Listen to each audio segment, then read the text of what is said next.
everyone, so this is my review of The Flash Season 5, Episode 1, called Into the Void, and essentially what this episode is about is that Barry and Iris continue to grieve the death of their daughter, and while that's going on, Caitlin sort of reintroduces herself to an old friend and gets asked some potential questions about a partnership between the two of them, and Killer Frost sort of deals with a new death that causes her to question whether or not she has truly lived a good life. And a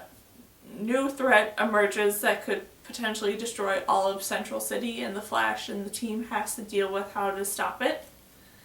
And this was a very entertaining and great first episode that was a bit odd in my opinion because of the fact that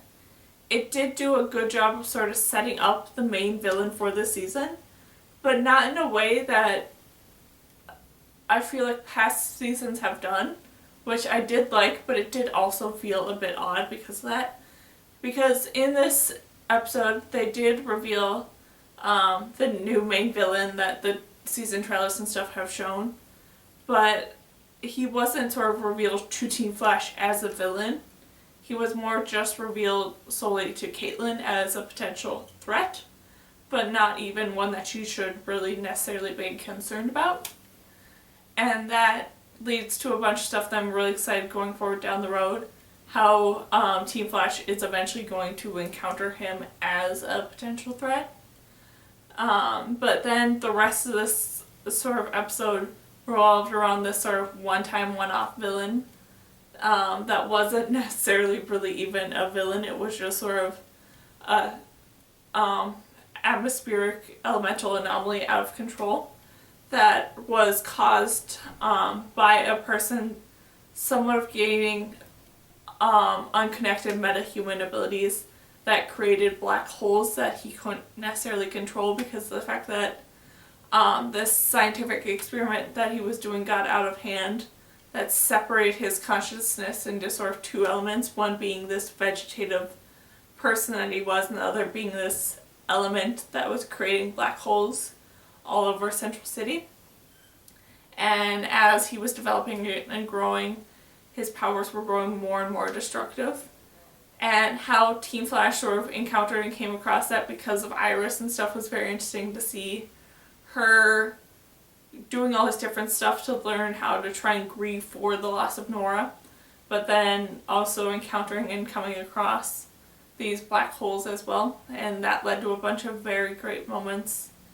between Barry and Iris, with them learning that they haven't necessarily grieved for Nora's loss and that they sort of need to, and that even though there is that hope that they will eventually meet Nora again in a different sort of state, but they still will meet her, the loss of their child still weighs heavily on them and that they still need to grieve for her and stuff, and that was very interesting to see sort of how they eventually came across and decided on that themselves. And then how Team Flash and stuff sort of eventually dealt with these black holes and stuff was really great, with them using Flash's positive ion energy when he runs to sort of affect the negative energy that the black holes create to re-emerge the consciousness of this guy who has these powers that he can't control. And that leading to a bunch of very fun and very great moments by the end of this episode, with them eventually saving this guy and sort of having him hidden away in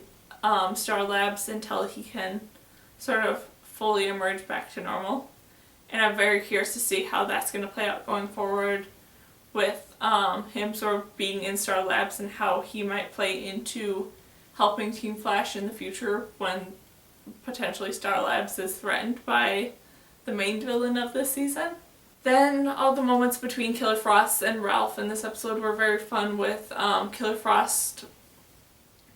dealing with the loss of another one of Caitlin's friends and her sort of questioning whether or not she has lived a life and doesn't really want to interfere with Caitlin's life, but also wants to sort of set out and have a life of her own. And how Ralph sort of eventually got through to Killer Frost that she is free to have her own life. She just needs to talk to Caitlin about it. And how all that sort of played out and stuff was very fun to see. That whole conversation between Killer Frost and Caitlin and everything around that was very fun, especially with the jokey end of Ralph stepping in and sort of being a life coach to Killer Frost and making the joke of how Killer Frost needs to develop a new name because having a first name of Killer isn't usually very friendly towards most people. Then I'm just really excited to see how that's going to go going forward with Killer Frost being a more present sort of person in Team Flash than just being there when they need a new power person to help them out in certain fights here and there. Then the little side moments between Ralph and him looking into Sue Deerwood's disappearance and stuff is very fun, and I'm very interested to see how that's eventually going to play out going forward with Sue potentially becoming the love interest for Ralph going forward. Then just overall, this was a really fun and really interesting first episode, and I'm so excited to see what they're going to do with this season with this very unique and different sort of villain who isn't necessarily a speedster or has a very major sort of connection to the Flash yet, and is someone who is very grounded in reality, and I'm just really, really excited to see what they're going to do with this new sort of style of villain going forward in this season. So yeah, that's my review of the first episode of season 6 for The Flash called Into the Void. So yeah, bye!